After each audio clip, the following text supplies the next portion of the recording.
NFL, splurge or save? So are you paying up for a top-priced option on the main slate or saving some cash with a value play? So, Geoff, what's your strategy? What are you going to do at quarterback? You want to save or you want to splurge?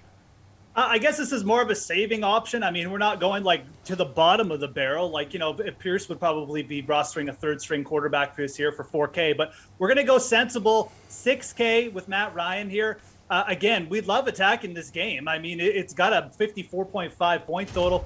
The Falcons are in a spot here where they should be throwing 40 plus times. I mean, they're already averaging around 37 pass attempts per game. Matt Ryan, a little bit of an underrated story. I mean, he's playing pretty well. You just look at his fantasy card there. I mean, over 22 fantasy points in 4 of his last 5 starts, 76% completion rate against one of the best pass defenses in the league last year.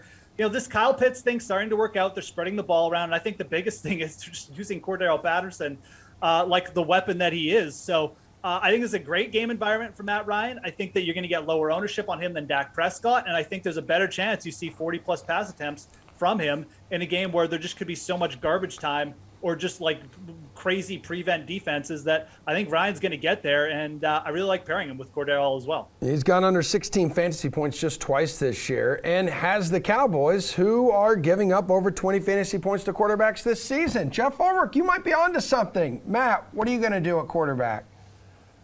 So just as a caveat, we don't know a lot about this situation yet with the Tampa Bay Buccaneers, like who's going to play wide receiver this week. So having said that, I actually really like Tom Brady, and especially if Chris Godwin is in, because I think if some Bucs guys get ruled out, the field is going to gravitate towards this situation where we have a lot of underpriced receivers. But if Godwin plays, I just think people are going to be scared to play Godwin. He's been dealing with an injury all week.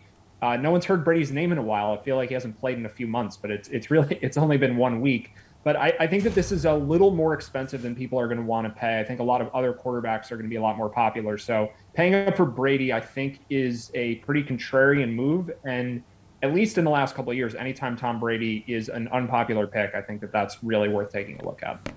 Interesting. Well, what about at running back, Mr. Meiselman? You going to splurge or save? So I don't like playing the highest owned player of the week, but Dearness Johnson, assuming he's starting with all of the other Browns running backs being out, I mean, he's too cheap at 4,700, where I almost think you need to have him. I guess it's probably a neutral matchup against the Patriots, but with the workload he's likely to get and with the price tag, I just think you have to play him. So this is not an exciting pick. I think everyone in the world is going to know to play Dearness Johnson this week. But I still think that you just have to play him. So I'm not getting too cute with this one. Just play the guy who is substantially underpriced. Okay. Geoff, running back, please, splurge or save? I'll do a semi-splurge here. I mean, this is a week where I think you're going to see a lot of lineups like trying to double down on the big names. I mean, we have McCaffrey healthy, we have Jonathan Taylor, Dalvin Cook, Eckler. People will be trying to get up there, but I think one name that kind of just drifting under, maybe even just because he's under 7K, is Aaron Jones at 6,900. I mean, it's a fantastic matchup against Seattle. I mean, this defense, they've maybe stiffened up a tiny bit in terms of against the rush, but they allow a ton of receptions to opposing running backs as well. And again, I mean, you're looking from a strategy standpoint. I think teams will be, or DFS players will be happy to get back on Devontae Adams here, assuming Aaron Rodgers gets cleared, if he hasn't been already, and I've missed that news. But, regardless, I think Jones is going to set up as potentially like a good leverage play. I don't think he's going to be as highly owned as Devontae Adams. And then again, this is his lowest price point since I believe week 1 of the that we've seen him on a main slate. It's a really, really good player, having a really good season. Again, the Seahawks just allowed, Alvin Kamara to go for like 150 yards receiving or whatever a couple weeks ago. Not a good defense in this spot. I think Aaron Jones can clean up here, and at under 7K, I think he's a good upper tier value.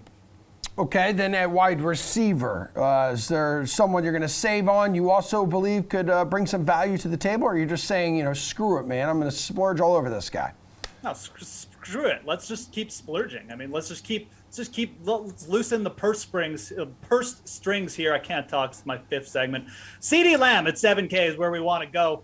I just want to keep attacking this Dallas-Atlanta game. I feel like people are going to get just a little bit too fancy and not go all in on this game, and I like that. CeeDee Lamb, again, you've got Amari Cooper coming in, hasn't practiced in full this week. Lamb leading the team in targets. He's got a yards per reception mark that's 2 yards better than Amari Cooper. All things considered, he's been the explosive play here. And I mean, Atlanta, like they just don't bring any pressure. They're just not a defense that's really going to slow up this Dallas team at all at home. I think CeeDee Lamb coming in at 7K. People might say, oh, well, that's just a little bit too expensive. I'll just try and get up to like Devontae Adams. But again, you're going to game stack here. I think Lamb is the way to go here.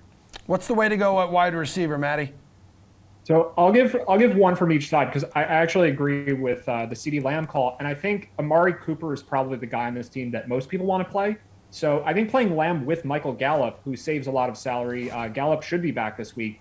That combination I like a lot. So if you're stacking Dak Prescott, I think those two receivers ahead of Cooper just because of what the field is doing, I think that makes a lot of sense. And then one other guy to throw in, if you're going with the Tampa Bay game, I think Terry McLaurin is expensive enough at 7,600 that if you have the salary for him, he's definitely worth paying up for. There's always upside for McLaurin. If you look at his game log, he's been pretty inconsistent this year, but the 25-plus fantasy point games are there. They're just mixed in with some duds also. But I think if no one's going to really be playing him, which it looks like they aren't, then you can kind of just bet on him having one of those big games again. So I like McLaurin, too, after that Cowboys game. Tight end. I mean, Geoff, this is when you shine. We joke about it all the time, but you're pretty good at, plucking out those hidden gems. So are you once again saving, or are you going to splurge for a dude at tight end? I mean, yeah, this is my wheelhouse, right? Every now and then the blind squirrel gets the nut, and that's me when we get to tight ends. But I don't know why people aren't more excited about Dan Arnold, especially in this spot. I mean, it just seemed like I just kind of figured his sentiment would be getting higher now. It's a player averaging over 7 targets since he's hit the Jacksonville Jaguars. Yep. I mean, that is big stuff. That is heady stuff in the tight end world, where we're scratching for guys that get like 4 or 5 targets and they're like $4,000 or $5,000. Arnold's basically matched Dalton Schultz's production in terms of volume. And then you've got Schultz up there, who I do like this week, but he's 5K. Arnold also has a great matchup here. I mean, the Colts, this is just a team you love to target, not only with tight ends, but just in the passing game in general. I mean, yards per reception, pass attempts against by opponents. And then you've got the Jaguars. They've averaged 40 pass attempts per game over their last 3 games. 3,500, it's just too cheap for Dan Arnold. And again, if you're looking to save money, maybe you just want to get in on all these expensive wideouts, or you're looking to stack like 3 expensive running backs.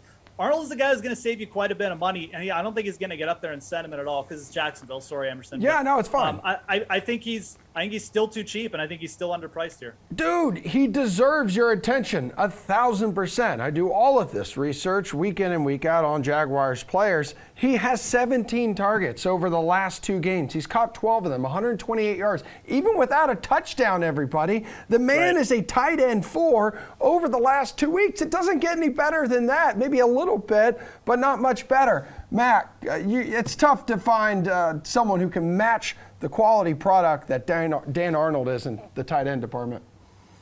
Yeah, so the only thing I disagree with is that no one's going to want to play Dan Arnold. I think everyone's going to wind up playing Dan Arnold. Yeah, I agree. It's an underpriced. Yeah. He's a guy that has done well recently. And I think ultimately when we see what the lineups look like Sunday afternoon after 1 o'clock, we're going to see Dan Arnold right up there maybe with Kyle Pitts as one of the most popular tight ends, if not the most popular for the week. The other guy I think people are playing, and I kind of want to go to the other side of the game, is Pat Freiermuth. The Steelers have some wide receiver injuries. Freiermuth is coming off a really big game against the Bears on Monday night. I think TJ Hawkinson on the other side is just not someone who's going to be very appealing, because if you're playing that game, you're probably just saving with Freiermuth. Hawkinson was hurt for a while. He had a few games, actually a long stretch of games with just not a lot of production whatsoever. The last 3 weeks, though, he's up to 31 targets across the 3 weeks. He hasn't gotten in the end zone, but he's caught 24 total passes. I think the upside is definitely there. And I think at his price tag at 5,500, this is just not someone that people are going to get to. So Hawkinson, I don't know, maybe beginning of the season was someone who was a very appealing tight end pick. And I think everyone's kind of forgotten about him. So that's my guy for this week. Well, you know who has not forgotten about him? That's Geoff Ulrich, because he said earlier in the show, right? The Lions, they're going to get their first win, dog winning outright on the road in Pittsburgh, and maybe Hawkinson will be part of that picture, Geoff. Hey, I like it. I mean, I'm serious about that call. I think the Steelers, as we saw, they take a lot of sacks. They're banged up, coming off a short week. I don't know if that's crazy.